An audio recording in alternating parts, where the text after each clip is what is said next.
This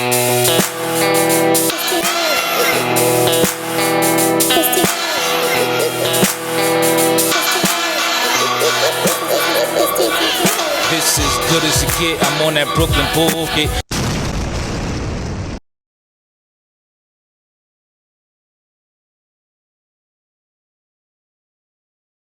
You know it's your hostess with the mostest, Young Tito, in full effect. You know what I'm saying? You already know it's the bright here to shed some light. We here to get things right. And this is the What's Good Cuzo ass. Already. Already. What's good? Good Cuzo. Good Cuzo. What's up? What's good, Cuzo? Good. Good Cuzo. The big Cuzo. We gonna introduce this man right, you know what I'm saying? Because he's a Brooklyn legend. He's a Lafayette Gardens legend. Yeah. He's a New York legend, you know what I'm saying? And making on the internet glass, you know what I'm saying? Salute. Without further ado, we gonna introduce y'all to Big Fruit. Thank you. Don't forget the fact that you're big cuz. Big You're Cuz, of course. Big Cuz. Can't leave the that big out. Cuz over there. You're big cuz. You're big cuz. Yeah. So, what we gonna do, right? We gonna bring you to the beginning of things, you know what I'm saying? Of Fruit's legacy and growing up in Lafayette Gardens, and you know, before C and B. That's what we gonna get into. You know what I'm saying? So, the first question I want to ask you is, when you came outside. All right. I came outside. I'm gonna have to say 1983. July 1983 to be exact. For some reason, I remember dates because I always stepped out on monumental dates. 1983, back in July 83, they had the Diana Ross concert in Central Park. That was that's monumental in New York. And our big cuz, Sad, Brownsvillian. Sad might have been about 16 at the time. I might have been 9. I watched Sad get dressed. Sad ready to go take him some money. He see me peeking. Yo, what's up? Can I go? Yeah, you could go, but you better not be scared to take no money. So I stepped out the house that day, 1983, when Diana Ross gave that free concert in Central Park, and it started raining, and it was crazy in New York City. I snatched my first piece of jewelry with my cousin Sad on that day. So that's how I'm gonna have to stamp. I came out the house that day. Although before that date, I was doing the petty shit. Me and the homie Porto from 345. Me and Porto's probably my first friend here in Lafayette Gardens. Me and Porto came out the house when we was 6 and 7 years old, sneaking on the G train. We knew our way to Coney Island and back. My aunt Sarah Tutter, your mama, drove the train at the time, and she used to tell grandma, yo, I saw this little boy on the train. You lying, you ain't seen Fruitquan on no train. She said, do I got to take you to the train station and show? He's riding the train. Me and Porto came out the house together, son.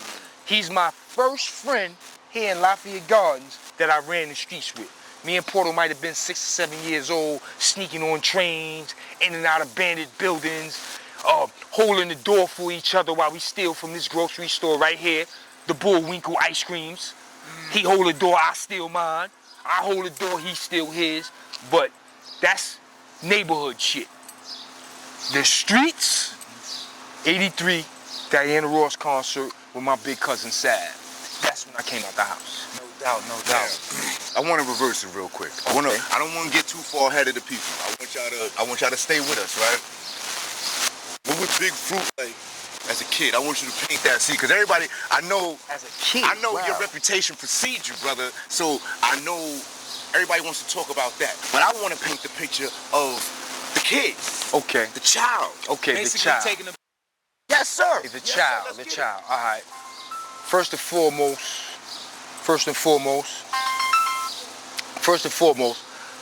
I was conceived in Brownsville. My mother and father are both Brownsville legends. Rest in peace, Fruit Queen, my mother, and my father, Fruitquan, bow-legged fruit, Brownsville, East New York. They legendary out there in the 70s. So I was conceived in Brownsville. I was born in Brookdale Hospital. My moms and pops was ripping and running the streets. I think they were both 19 and 20 when they had me. So they was caught up in the streets at the time. The guard body thing was just popping off. My father took on his name as Fruitquan. He gave my mother knowledge of self. She became Fruitquan. Plus at this time, heroin was hard in the streets. So my moms and pops was both getting high and they running the streets. So it was times where my moms would leave me with her friend. And I had an uncle named Wallace. Wallace is our uncle through the fact that Wallace was Aunt Lois' man. And Wallace is Ralik's father. This is why me and Ralik are double-blooded. Ralik's father was also my father's uncle. So when he came on the streets of Brownsville, the OG that he was, Uncle Wallace was an OG. He would see me. Why do you got my little nephew? To whoever had me. Oh, Fruitquan running the streets. He would bring me to Fort Greene, to Aunt Lois. Aunt Lois said, I can't keep him. Ralik's here. I can't have both of these motherfuckers running around my house. He would bring me to LG, to grandma. Yep, grandbaby. She would hold me. My mother and father would eventually come get me. And she told him one time, if you want this boy back, you're not getting him back. What happened? Wallace saw me with it. Yo, give my nephew. Be back to 325. Grandma, they running the streets, they not taking care of Fruitquan. I got him. So that's how I ended up in LG. She didn't give me back. Fruit, let me ask you, how did that affect you as a child? Growing up with my father, one thing, but my mother was in and out. You know what I'm saying? My grandmother had 7 daughters. So I always saw my mother. It wasn't like I didn't see my mother. I grew up in my grandmother's home, but I grew up with my mother and my grandmother. You understand what I'm saying? Although the streets had the best of my mother, you know what I'm saying? Although the streets had the best of my mother, but I grew up with both my grandmother and my mother. Not having a father affected me to the point where I ain't have a big brother. You understand what I'm saying? So when I came out the house and shit was shaking out here, I ain't had nobody to run to. Who I'm run to? I ain't no big brother. My father ain't here. So that had an early effect on me where I had to knuckle up early. You don't think you could have ran to your big cousins? They was females. Derek and Rodney was in Brownsville. The closest female cousins I had was Nikita and Ray Sean. And Dee Dee. Yeah. No, Dee Dee wasn't here. Dee Dee was still in Brownsville with Derek and Rodney. It was just me, Nikita, and Ray Sean. You was younger than me. Who was I gonna run to when something happened? Nobody. I had to knuckle up out here. You understand what I'm saying? And then going up to 325, my best friend was Damian Hardy. World. He had a big brother. He had a few big brothers. But the big brother right above him was Myrian. Wise, yeah, okay. So, me and World, we tied at the hip. Wise became my big brother. He's the only man that walked this face of these streets that I ever considered my big brother. You understand what I'm saying? To me, that's what Wise meant to me, because he raised me in World. They older brother, Mopey, went to the service. He knew how to box. What he do, he came home and taught his brothers how to box. That's why Wise was out here tough like that. Wise knew how to fight as well as use a gun. You know what I'm saying? Mopey taught his brothers how to fight. Wise made sure me and World knew how to fight. So once I learned how to fight, I conquered all this shit. And although that may sound like a good thing, but that shit had an effect on me to the point where I thought everything was a fight. Everything was a fight. You understand what I'm saying? I had to fight because I didn't have a big brother. I didn't have a father to run to. I had to hold it down. So it affected me in that way to the point where I never took the high road. I was always willing to fight, and that's never a good thing. How did you and World become best friends in those early years? Growing up in the same building. Okay. Growing up in the same building, and plus, although we only got 7 buildings in these projects, we always did this with these projects. That was back. 2 buildings was Yeah, considered yeah. the back. Yeah. Yeah, talk to the people. Talk to the people though. Then we had 2 buildings right here that was always considered the middle. And then these 2 buildings considered the front. So, although we all grew up in these projects, we were sectioned off. We had different crews. So my crew was my building. And the kids in my building in my age range was me, World, Black Reg, pretty much that's it. Everything else was older than us. So me and World became the best of friends. So why would you say that Wise was like the big brother to you? It had to be something that make you say that.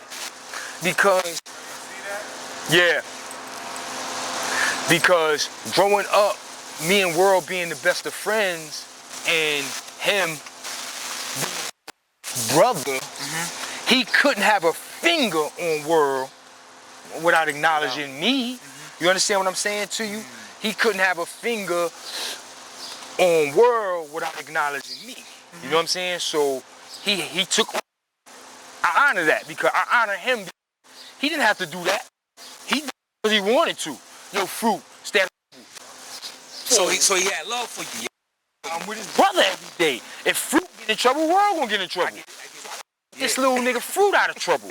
You know what I'm saying? But that shit only lasts for so long. It came to a point where I'm out here scrapping and Wise had to recognize, you know what? Damn, I hope I ain't cutting nothing off. Wise had to, I hit a button. Wise had to recognize, you know what? This little nigga Fruit is different. You know what I'm saying? My little brother good fucking with Fruit. I ain't gotta worry about my little brother. My little brother good fucking with Fruit because Fruit different. So Wise dealt with me different. And I wanna dismiss this spell that Lafayette Gardens and New York City have. I don't want people to think Wise was out here championing his little brother with the bullshit. Wise ain't more World in these streets, my man. And I don't know if you ever know what it's like to have a little brother, but that shit is crazy. Everything Wise didn't want this little nigga to do, he did. Not because he had to. They mom sent Catholic school. Oh, these was good kids. Wise just got sidetracked. Wise was the one who really got sidetracked on some shit. And World was right under him. World wanted to be like, nah, I want that for you. So World did everything he could to get on Wise nerves. That's all that shit was about, homie. World wasn't out here scheming, plotting, trying to be this big notorious drug dealer. Every move he made was calculated for one thing. To get on my big brother nerves. Civil rivalry. I mean, that's it. That's it. yo, not That's it, brother. not to take it off World or anything like that. That's it. You know what I mean? Not to take it off World. I kept it there for a minute because he's well loved and well missed by me. I don't know about how everybody else feel. You know what I'm saying? But I'm gonna give it up for him. Straight jacket. Listen, right? Not to take it off World or anything, but who was some of the people you looked up to when you came out the house in them younger years? My early That made you say, yo, I'm trying to be like that, or you know what I'm saying? You looked up to, Right. or just go you under the wing and said, I like Little Fruit. All right. Coming out the house in the early 80s. See, I lived right here on the second floor. And I got a window. For those who don't know, that's 325 in Lafayette Gardens. Calvin Avenue with a roof. My bedroom had a roof. So in the early, I was sneaking out the window, off that roof, down DeKalb Avenue To get up with jams that was in that 456 park or the 433 park. DeKalb, 456 park on DeKalb or the 433 park on Franklin. yeah. That's where Mr. C through the jams, Easy Mo B, you know what I'm saying? The Almighty Playboy crew, our cameraman Prince. Now, this before y'all time, bro. This was before my time. I ain't had no business out there, but I was sneaking out that window. So I was able to witness hip hop being made in these projects before everybody. I was there. I ain't had no business there. I was a little nigga going to the store for niggas. I ain't no business there, but there. And Real quick. back then, hold on one second. Got you. Back then, my biggest influence back then, may he rest in peace, because he was larger than life to me, was Big Urge in 325. May he rest in peace. Big Urge, and his name was Killer. Now, you got a big motherfucker running around Project 6'3". So my killer. Niggas calling him Killer. That's the blueprint right there. Enough said. So Urge was my first influence in Lafayette Golf. Big Urge. Okay. May he rest in peace. What you had to say, Cuzo? What you was getting at? Sorry, I cut you off. Yeah. Because you just spoke on the people that when you seen hip hop play out right in front of your eyes. Can you name a few that you know that you seen it before they were who they are now? Okay. I'm not only going to tell you that, but I'm gonna tell you how it started here, as far as I know. When I came out the house, sneaking out that window, 83, at the gyms, I watched the C when he was Calvin. I watched the almighty Playboy crew, Rhythm Sean, Shim Sean. We had Prince. If I'm not mistaken, we had called the Magnum Force. Like, they was rocking back there. They was rocking back there. My building even popped off. To my surprise, Wise was rapping, Lord is. We had a little crew. I turned the day, fucking Riz was rapping. Like, shit was like wildfire in the early 80s in my project, son. I didn't hear Rakim, you got. I heard Rakim, every being Rakim, you got out of Black Red's mouth. On the G train, and with Mesmer, it was him. I thought it was him. He was, you know, I got sold. I'm like, oh shit, because hip hop was just popping. I was mesmerized, and it was fucking Rakim raps. But we was babies, and hip hop was taking effect on us early. But I watched all that shit hip hop evolve in these projects.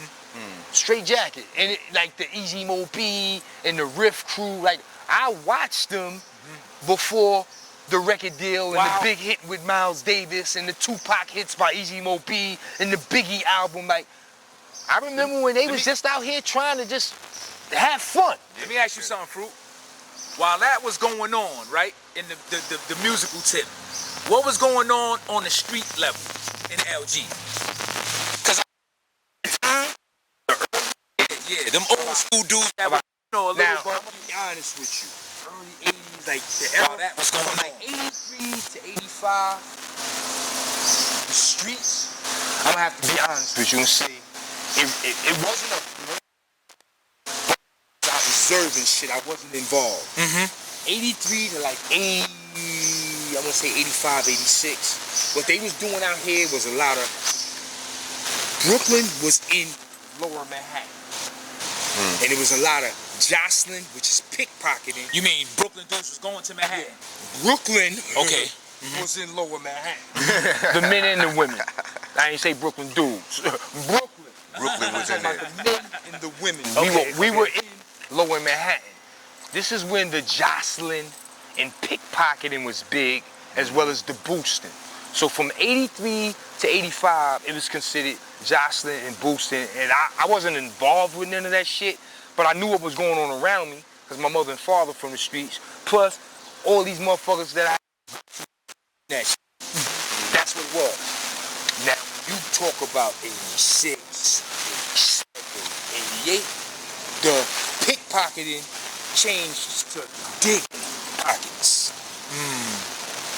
The boosting went to... What's the difference? Before you go any further, what's the difference? The difference is, pickpocket is a motherfucker who he gotta walk behind you, he gotta try to get in your pocket without you knowing. Steal your wallet. That's pickpocket. No, The motherfucking okay. Give me I'm taking that. The robbery going to assault, because I'm getting back to Brooklyn this month. Did you? Absolutely. I came out the house digging. I didn't come out the house pickpocketing. Oh, this took you out the house? Yeah. No. Sad took me out the house, I snatched jewelry. Oh, okay. The pocket. Sad was taking money in the early 80s. Sad, I don't believe my cousin was pickpocketing. He was more of a snatching diamonds, taking them to the jury, district and the scales. That's what it was called back then. Take it to the scales, you pawn the jury, and you good.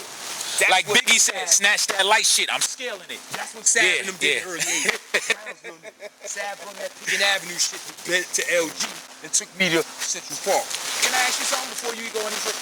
Would you consider yourself a Brownsville dude or Bed-Stuy Lafayette Gardens? With roots in Brown? Roots in Brownsville. Okay. Roots in Brownsville. Okay. My whole family had roots in Brownsville. Yeah. So for me to say I'm originally from Brownsville, I get it. I'm originally from Brownsville. We all gotta say it. Yeah, we all gotta say that. That's a fact. I don't think I have to say that. No, because My mama. That's what I'm saying. That's how it is. When grandma came here from Macon, where our roots is from. We from Macon, Georgia. Shout out to the state of Georgia. That's where we from. In Georgia. When my grandmother came over here, she was 12 years old. Grandma was 12 years old when she came over here. Macon, Georgia, to Brownsville. Other family followed to Brownsville. When they opened the LG and my grandmother's name popped up on the list, she came over here. I was babies, kid. Because I remember a picture of Easter Sunday, and it was all our mothers. Like this. In front of 325. So our grandmother came over here, and all our aunts and mothers was kids. They grew up in LG. They went to 270. They went to 117. Okay. So, what that? No doubt, no doubt. I was conceived in Brownsville. Yeah. I think I was the last one. I think I was the last one. No.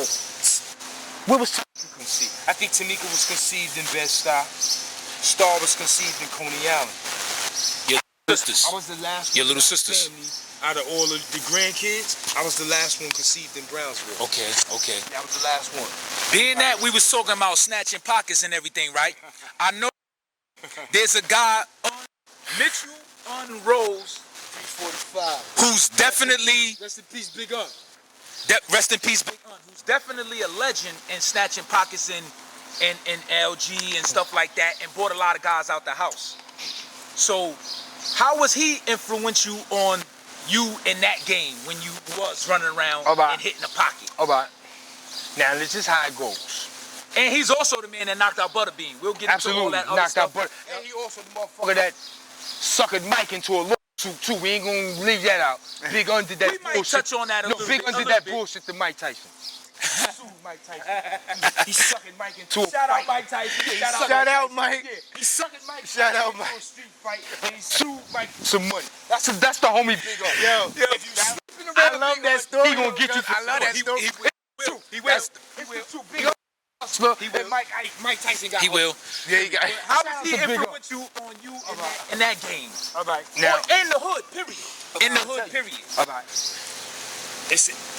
Everything is generational.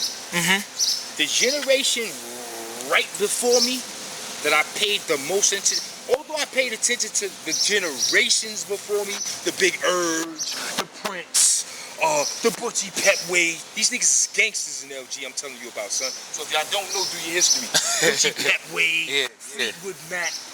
I know my history. I know where I come from. These niggas was gangsters. But the generation right before me was who I paid attention to the most. That's where you get the Big Un, the Wise, the Ron Dude, Jamie, rest in peace, Wise. They were right above me, so I paid attention to them the most, right? Now, rest in peace, Shy Kim, one-arm Shy with the hook, legendary out here. One-on shot. One-arm Shy lived up the block from Lafayette Gardens on Classen Avenue, across the street from Pratt. He lived on Classen between DeKalb, that's DeKalb, right? I'm a little tipsy, we out here drunken. DeKalb and, what's that, Willoughby, the next block? One-arm Shy lived on Classen between DeKalb and Willoughby. Gotcha. The first thing we took notice with One-arm Shy was he had one arm. He walked around here with a hook. The second thing we took notice was this motherfucker was riding bikes. The XLs, the biggest. No helmet. Willie. No helmet, no, not just Willie and homies, running from the police. All through Brooklyn, homies. So, you seen this nigga flying down Clarkson every day, flying down decal, or coming through these motherfucking projects on this bike. Man. One hand, son. The other hand is a hook. So that was our fascination with him. But his name was Shy. And he was the guard. He's the guard who took Big Un, because Un name is Mitchell. Un was Fat Mitchell in LG. He took Big Un. He took So Rye. he gave him the attribute understanding? I'm giving you the history. Okay. He took Big Un. He took Mitchell. Raheem. No, Daru. He took Mitchell, Daru, and Irvin. That is Big Un, Rye, and Irv. Butter two brothers. Okay. He gave them knowledge. So this is where everybody get their guard body names from. Shakir. I might need you to get Butter on here too. Yeah, Butter know this is fact. I might need you to Butter get had Butter to on. enlighten me. Okay. Butter, on the low. Okay. On the low. Say Labs in the LG store. In the kid for a minute. I don't remember everything. I hit Jack. Get on my motherfucking facts. Shout out. And my Butter, Mark Miles, LG, legend, the GOAT. That's my guy. Another Brooklyn legend. So Butter gave me these facts I'm giving you. So you gonna go get what I already got from Butter. You know what I'm saying? But But I could get a little. yeah, you might get a little more. I want to get the Butter story. That's what I'm saying. I want to get Butter. That's gonna be hard, son. That nigga ain't answer my phone not one time when I was doing the LG. That nigga ain't answer my phone not one time. But he was promoting it. But he would text me on the late night, yo, son. This happened. I'd be like, motherfucker, answer the phone when I call. Me this shit on the low. But Butter got his facts. Okay. Shy Yeah, everybody. exactly. I'm trying to get back to that story. Brothers knowledge himself. Uh-huh. And if I'm not mistaken, Un probably gave Myrian knowledge self. Turned Myrian into Wise. Jamie knowledge self. Ron Dude. This is where all the guard body shit came around. So that's where the name changes come from and all that. Okay. And Un was able to do that because this was his little Midtown crew. See, Un did a juvenile bid maybe when he was 14 or 15, fucking with some dudes out of 456. And if you ever get the opportunity to buy the book about Big Un, it's called Mitchell Rose, the guy who knocked out Butterbean. Yeah, the man who knocked out Butterbean. The man who knocked out Butterbean. These me book. I keep reading it because it's in black and white. And that book said when he came out the house with some dudes from 456. He said their name, but I'm not gonna say their name because I ain't gonna give them motherfuckers no ear. But he came out the building with these dudes, and they took him to Midtown, and they used to tell him, we can rob whoever we want, but if the nigga rob you, tell the police. So Un basically said them niggas told him to tell. So what happened was, no problem, this is what we do. Un eventually caught a juvenile bitch fucking with these dudes, but when he came home, he smartened up. I ain't feeling that energy. Who, Un? I ain't feeling that energy that came out of 456, the niggas telling me to tell the police if somebody do something to me. I gotta go back to the drawing table. So you know what Big Un did? He formed his own crew. That's where you get Irv, Rye, Wise, Jamie, Black, Lee, Kevin Ellis, rest in peace. That's all Un. Un saying, I ain't fucking with them no more. My own crew. And when I tell you, bro, these motherfuckers was like the Ninja Turtles, Power Rangers, whatever the fuck you want to call them. They had an elite of pocket digging motherfuckers in Midtown, son. Like, they never took no short money. Every now and then. What year is this about? I'm talking 86. Okay. 87. It was already out the house from 83. But I'm doing bullshit. No. But I'm watching it. You know why I'm getting the first front row seat? Who's my best friend? World. Who's his brother? Wise. Wise is in Midtown. I'm watching this shit. Who's my other best friend? In 45. 345, you said Porto. And who's his two brothers? You said Irv and Ra, right? I'm watching this shit. Okay. a front row seat to this shit, homie. So I'm like, yo, what the f*** you know, all this money? Like, remember World and Brother Big Brothers is in Midtown. So I see all the sneakers, I see clothes, I see all the money. I'm running to the store to buy the four.